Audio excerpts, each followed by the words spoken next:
দলীয় এমপিদের সংসদীয় কার্যক্রম, বিল, বাজেট, স্থায়ী কমিটির কাজ সহ বিভিন্ন বিষয়ে ধারণা দিতে এই প্রশিক্ষণ কর্মশালা, যার আয়োজন করেন বিএনপি চেয়ারম্যান এবং প্রধানমন্ত্রী তারেক রহমান। অংশ নেন নবনির্বাচিত এমপি ও মন্ত্রীরা। শুক্রবার সকালে রাজধানীর গুলশানে দলের চেয়ারপারসনের কার্যালয়ে দুদিনব্যাপী এই কর্মশালার উদ্বোধন করেন তারেক রহমান। অভিজ্ঞ সাবেক আমলা ও সাবেক সংসদ সদস্যদের মাধ্যমে এমপিদের দায়িত্ব, মন্ত্রিসভার সদস্যদের সংসদীয় রেওয়াজ ও মন্ত্রণালয় পরিচালনায় দক্ষ করে তুলতে এই উদ্যোগ কাজে দেবে বলে মনে করেন সংসদ সদস্যরা। কিভাবে সংসদীয় রীতিনীতি, কার্যপ্রণালী বিধি অনুযায়ী কিভাবে পার্লামেন্ট চলবে, এই বিষয়ে সবাইকে সতর্ক থেকে আগামী দিনে সংসদ কিভাবে পরিচালিত হবে এই বিষয়ে একটা দিক নির্দেশনা দিন, যেটা অতীতে আমি কয়েকবার সংসদ সদস্য ছিলাম, আমি কখনোই এই অভিজ্ঞতা আমি অর্জন করিনি। এই নতুন, এই প্রথম।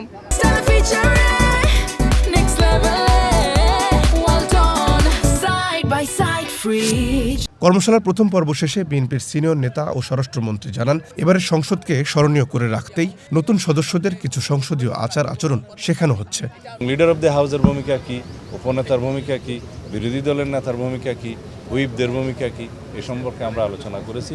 একটা বিস্তারিত আমরা আইডিয়াস কমিউনিকেশন করেছি, ডিসেমিনেট করেছি, যাতে করে আমরা সমৃদ্ধ হই সকল সংসদ সদস্য। বাংলাদেশের তো অবশ্যই এটা আমাদের জাতীয় জীবনের ইতিহাসে এই সংসদকে আমরা স্মরণীয় করে রাখতে চাই, যাতে একটা ছাত্রগণ অভ্যুত্থানের মধ্য দিয়ে নতুন প্রত্যাশা যা সৃষ্টি হয়েছে জনমনে, সেই প্রত্যাশা যাতে আমরা পূরণ করতে পারি। বিরোধী দল থেকে ডেপুটি স্পিকারের প্রস্তাব দেওয়ার বিধান না থাকলেও বিএনপি উদারতা দেখিয়েছে এবং জামাতেরও উদারভাবে তার গ্রহণ করা উচিত বলে মন্তব্য করেন সালাউদ্দিন আহমদ। লিখিত প্রস্তাব দেওয়ার মতো কোনো বিধান তো নেই। মাননীয় সংসদ নেতা প্রধানমন্ত্রী হিসেবে বিরোধী দলীয় নেতার সাথে কথা বলেছেন, যখন ইফতার মাহফিলে তারা দাওয়াত দিয়েছিলেন, সেখানে গিয়ে আমিও উপস্থিত ছিলাম।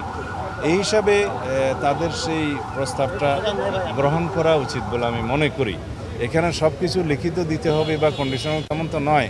আমরা এটা উদারতা প্রদর্শন করতে চেয়েছিলাম যে আমরা চাই জুলাই জাতীয় সনদে যা কিছু আমরা সম্মত হয়েছি তা এখন থেকেই প্র্যাকটিস করি। তবে ওনারা সঠিক বলেছেন যে সংবিধান সংশোধিত হবে, 2টা ডেপুটি স্পিকারের পদ সৃজন হবে, তারপরে একটা ডেপুটি স্পিকার তারা পাবেন একজন। সেটা ঠিক আছে, কিন্তু আমরা যদি এখন থেকে আমাদের উদারতা প্রদর্শন করে বিদ্যমান ডেপুটি স্পিকারের যে পদটা আছে তাদেরকে দিতে চাই, সেটা আমার মনে হয় তাদেরকে একটু উদারভাবে দেখা উচিত। প্রথম দিনের কর্মশালায় অংশ নেন রংপুর, রাজশাহী, ঢাকা ও ফরিদপুরের কিছু এলাকার সংসদ সদস্য এবং মন্ত্রী প্রতিমন্ত্রীরা। রহিম রুমন, ওয়ান নিউজ।